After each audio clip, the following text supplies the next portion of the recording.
Hey everybody, good to see you all again. Welcome back to the Backroom podcast with again me, Lucas Jacobs. I hope you're all doing well.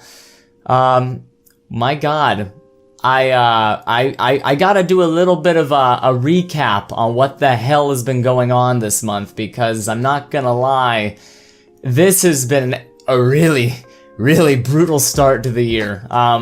Most of you guys probably know what has been going on, since you probably are, seeing what I'm doing on Twitter and the like. But if you're a little out of the loop and don't know why my last show didn't happen last week, well, here is why.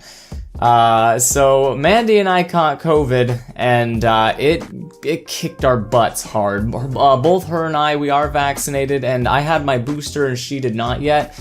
And it started out just feeling kind of like a mild case of the flu, and then it just, kind of got worse and worse and worse. It didn't get really bad, I will say, but Mandy suffers from breathing attacks now at the moment. I don't have any ill effects except for something that I will go over a little bit in just a few. So we got COVID. Before that, we had the flood. After that, the place got completely flooded out. It's been really interesting. So I'll just go ahead and go from the beginning to the month. So beginning of the month, as you guys know, we had an apocalyptic flood. Well, not quite apocalyptic, but close enough to it. The entire town was just absolutely inundated by water. And that made things really tough, because we had to have family come in, and of course we'd take them in. There's no even question about it. But when you kind of you get your life derailed like that, it's kind of hard to sometimes get it back on the rails again. So we were, getting caught up after the flood, trying to get everything done, trying to get all of our Christmas decorations down, which we finally got done. It was difficult. And after the flood, we then had to deal with catching COVID, which happened about a good week and a half or week or so later. And that just really knocked us down. I mean, you know what it's like when you get sick? It's great when you're a kid, because, you don't have to go to school. But as an adult, it sucks, because then you gotta make up that work. And luckily, I can make it up pretty quickly, but for Mandy, it's a tad bit more difficult. So we're just now in the process of catching up after being sick for about a good week and a half, both of us. And then to top that off, right as we were starting to get better, the basement right down below where I'm sitting right now actually flooded out. So our fucking storage unit's down there. And man, I'm never gonna be able to monetize these on YouTube just because I don't censor out my curse words. But our storage unit is down there. And we had to move most of our stuff out while we were still sick. And I'm not gonna lie, running up and down a flight of stairs while you have COVID is very challenging. It's hard. Like your fucking chest just tightens up and you can't really breathe. It's honestly kind of scary. So it took us like 3 times the amount of time that it normally would take, but we got things out of there. And at that point, we just started kind of losing our minds, because we still had all of our Christmas, stuff to put away. We had not gotten to that yet. And now we have all of this extra stuff that we have to bring up from the storage unit. It was driving us crazy. So I found out a way to, since I got into woodworking, which actually, weirdly enough, perfectly works with this. I had a bunch of scrap wood just lying around, and I had a bunch of these workout mats that I wasn't using. So I just put some scrap wood down, and I put the workout mats out, and it made a nice barrier between the water below. So we were able to bring our stuff back down there in about a week or so. And we were able to, for the most part, get everything back down there. And now we're working on actually getting the rest of the Christmas decorations back in there. It's still flooded out. The owner has a weird thing with letting other people touch the pipes. We know exactly where the leak is coming from, but he is not willing to hire a plumber. He wants to come and do it himself, but he's sick, so he's kind of just BSing and wasting time. I'm not saying that he's wasting time. He is sick, don't get me wrong, but he's not willing to hire someone to come get this done, and it's still flooding. It's not changing. It's getting worse. So that's what's currently going on right now. And right after all of that, you know, kind of started to get, you know, a bit more patched up, COVID just decided to have a little bit more fun with yours truly here. If any of you guys caught it and you had any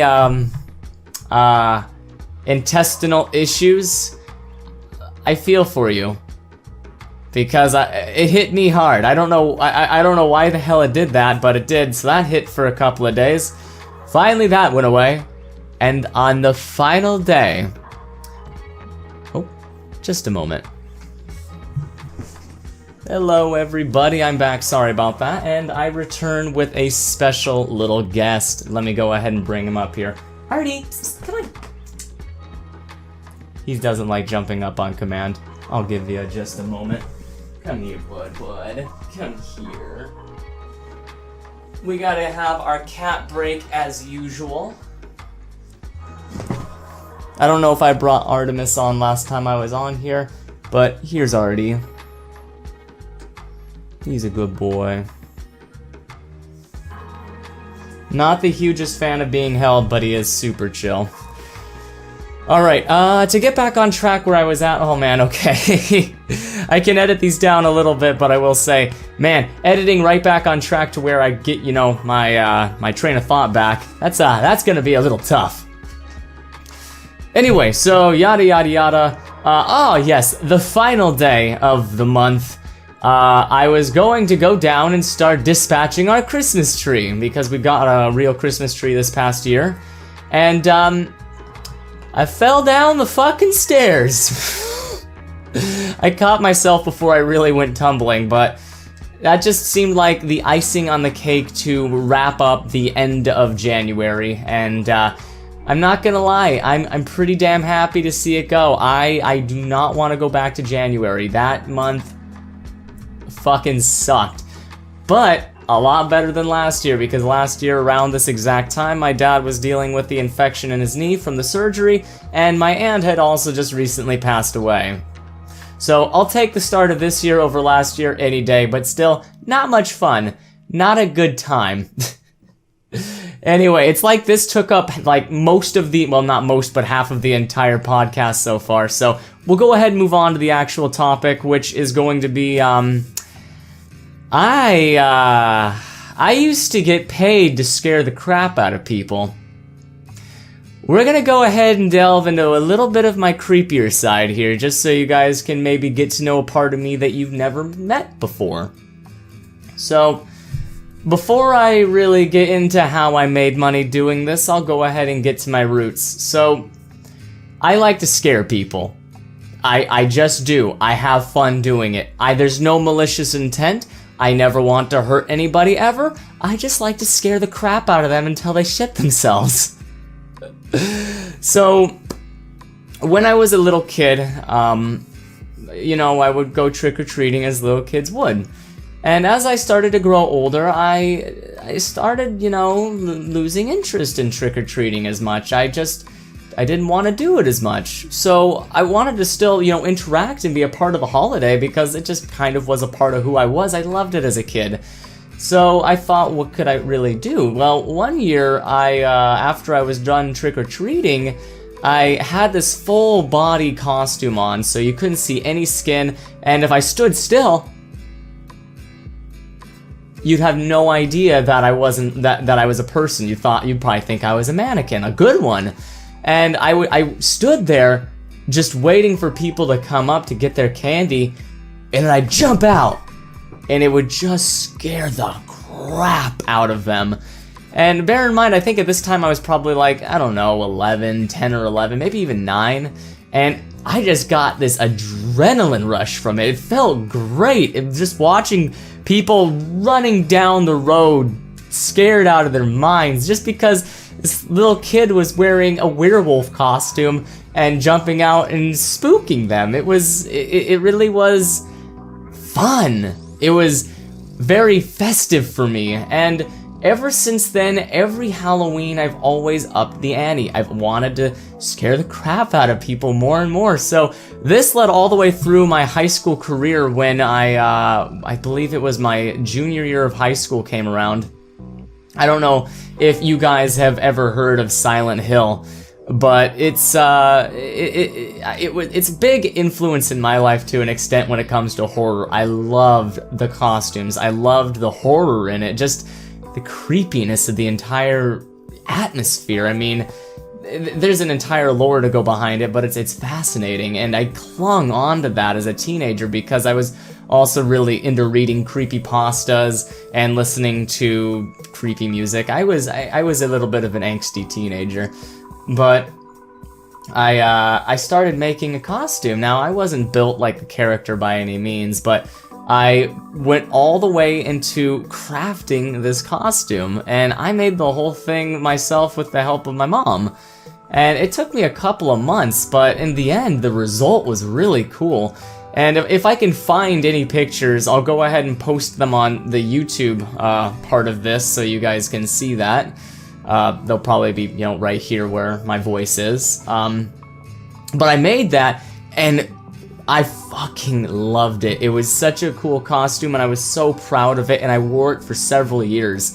But it was bulky, and it was heavy, and I never really, I couldn't really do much with it except maybe put it on display when I wasn't using it. So a couple years later, there was a game that came out called, I forget the name of it, but there was a character in that game called Safehead, and I started crafting that. I never got to finish it, but I was making it different and better than before, so I guess I found I have an interesting costume making.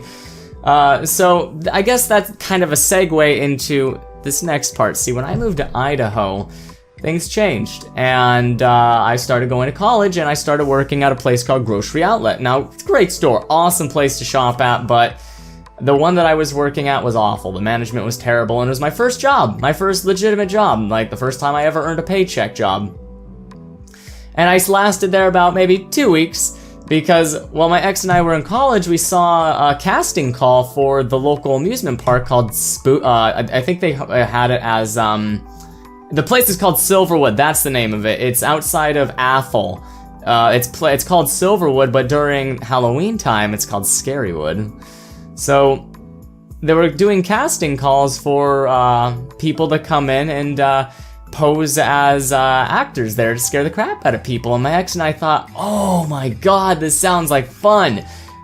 So we went there and auditioned, and we were just hoping that we would get a call back, and we did.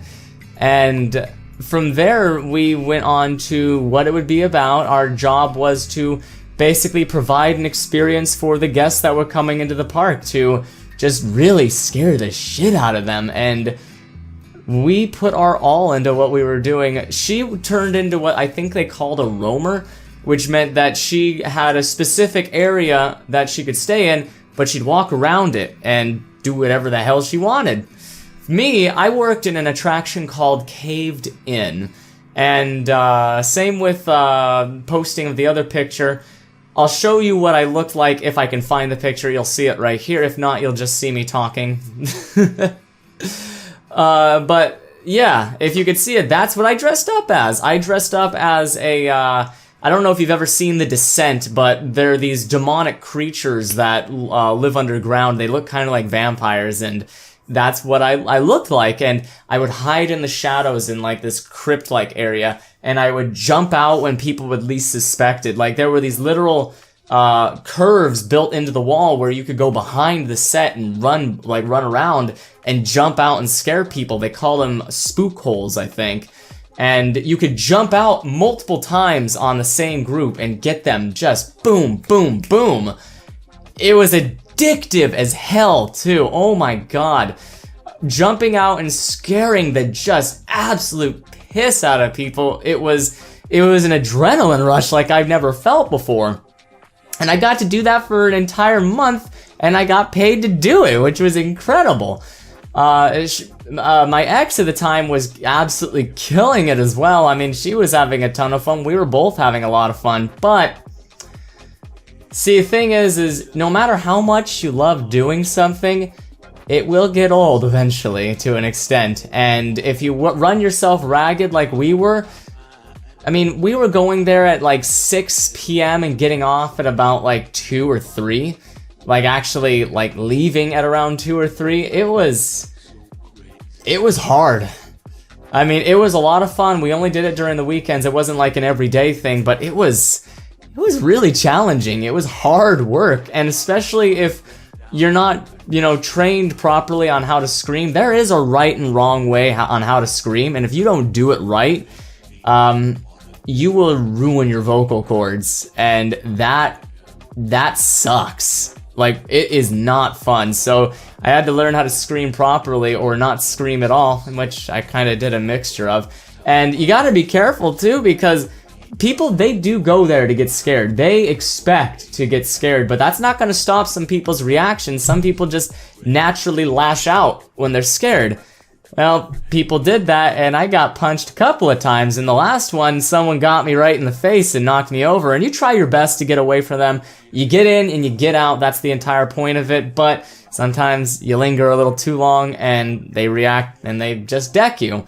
The last guy was really nice about it. He helped get me up, and everything was fine. But other people didn't get off so lucky. There was this poor woman that got picked up and choked out. Tiny girl. Some asshole decided to come in and just do that. So there was a legitimate danger with doing this, but it was so just satisfying and fun to make people scared in a safe way.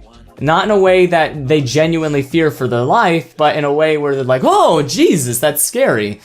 Now, if you're the kind of person that likes to be genuinely scared for your life, I have a great resource for you. It's called McManey Manor. I don't know if they still run it, but they will literally tap into your worst fears, and there are no safe words. I would never try it myself. I'm not that much of a masochist, but if you're interested in that sort of thing, I think it's called, again, McManey Manor. It's horrifying and just disturbing, and people pay for it. It's wild. Oh, I know this is a bit of a shorter podcast, and I do apologize for that. I'm just trying to get caught up with everything, and these podcasts do take some time for me to get out. The next one will be much longer, and we'll probably have a much deeper topic, but I just wanted to share this bit of who I am to you guys, and it's a part of why I like narration, why I like scary, spooky things, why I love Halloween, why I love the fall time of year. It's because it gives me that feeling that the ghosts are out, the spooks are about. I don't know, it kind of almost bridges the fantastical in a way, and I love it, and it's all in good fun and it's safe. That's what matters to me. Oh, but anyway, everybody, again, thank you so much for listening to this week's podcast. Again, I will be getting back to it, and what I'm thinking of doing, and if you stuck around, I do appreciate you guys. I'm thinking of releasing another podcast every week for subscribers, because I don't have any ads on here, on at least the one that you're listening to, because they haven't built out any for me. I don't have any sponsorships, and I would like to start making a little bit of money doing this. It's a lot of fun, but I also want to make a little source of income from it. So I'm going to be making another podcast each week for subscribers. I'll probably start doing that next week, and all you have to do to subscribe, I think it's like maybe $5 a month or something along those lines. That will get you in, and you'll get an exclusive podcast only for your guys' ears. Regardless of if that's something that works out or not, it's just something that I want to try. You never get anywhere unless you try new things. So that's probably what I'm going to go for. I have no idea what next week's podcast is going to be about, so it'll be interesting. I might even bring Mandy on for all we know. I do want to start doing interviews and bringing other people onto the show, so maybe we can hear some other stories and get to know maybe a couple of new things, maybe learn a few new skills. Anyways, again, thank you all so much for hanging out and listening to me today. I really do appreciate it. I'm feeling much better, so beat COVID. Don't get it. It sucks. Don't know what your affiliations are, but get vaccinated if you can. It's worth it. It might save your life. Follow me on Twitter, Instagram, Discord. I'll link all that stuff down below in my bio. And, well, as always, everybody, you drive safe. And, well, I'll see you all again very, very soon. Later.